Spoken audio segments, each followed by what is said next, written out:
Thank you, Mr. Deputy Speaker. Can I also commend the Right Honourable Member for South and Northampton for bringing this important debate before the House today, and also congratulate the work really of my colleague, the member for Manchester Central, whose leadership on the all-party parliamentary group has been quite superb. I've been to several of the meetings, and I'm always amazed because the meeting happens to be held in Conference Room 14, and just how many people come from across the country to attend those all-important meetings to make the case for maintained nurseries in particular. I really first came across the importance of this area, this sector of our education when I was a county councillor in Warwickshire, and realised the supreme importance of getting to young people, these young children, but also young parents, perhaps inexperienced first-time parents, and realising that there was such a need to help with those early weeks and months, really, of the young child's development, but also in assisting a young parent who may, as I say, be a parent for the first time, and understanding what has just hit them, really, in their new lives. And I was always struck, having visited so many of the children's centres, just how important they were, and what a fabulous, safe environment they provided. Not just safe, but a very stimulating environment, which was great for both child and the infant. But it helped them develop their skills, and it provided the support for the parent, challenging what was normal and making the child think about those around them, perhaps that they didn't have that at home. And it was a really fabulous environment for them to prosper. So it was a real shame, I think, to see the breaking up of so many of these short start centres, the closure and also of our children's centres. Just in Warwickshire, we've lost 25 of the 39 children's centres that we had 7 years ago.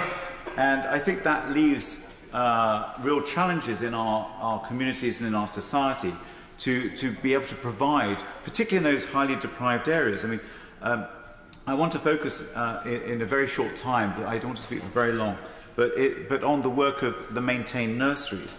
And I'm very lucky in the constituency of Warwick and Leamington that we have some superb maintained nurseries. I want to particularly highlight the one in Warwick and also the one in Whitnash, both of which I've visited. But as so often, these maintained nurseries, the vast majority of them actually are set up in the most deprived areas, and they are so important. But no matter how good they are, they're only as good as the people that run them and the funding that they actually have to sustain them. And that's the real challenge.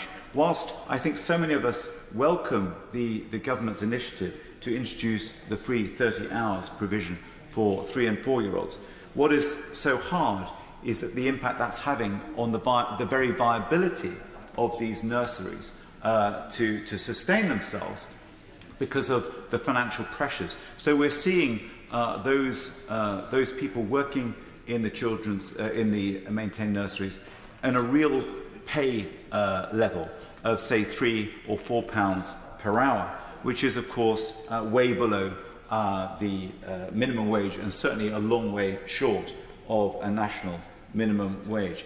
But just to talk finally about how important these are in stimulating and developing young infants and those early years, the 1001 days that we've been talking about.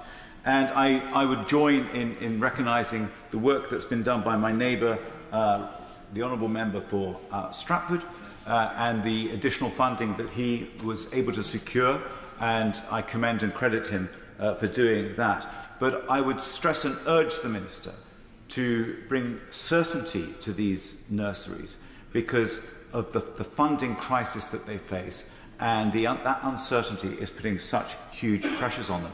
And Mr. Deputy Speaker, may I just finally say, in summing up, can I pass on my thanks to all those who are involved in working and volunteering at those nurseries and elsewhere in our provision of early years across Warwickshire, but certainly in Warwick and Leamington. And may I cite in particular that of Warwick Nursery School, that actually will be celebrating its 60th birthday tomorrow. To all of them, thank you for their work.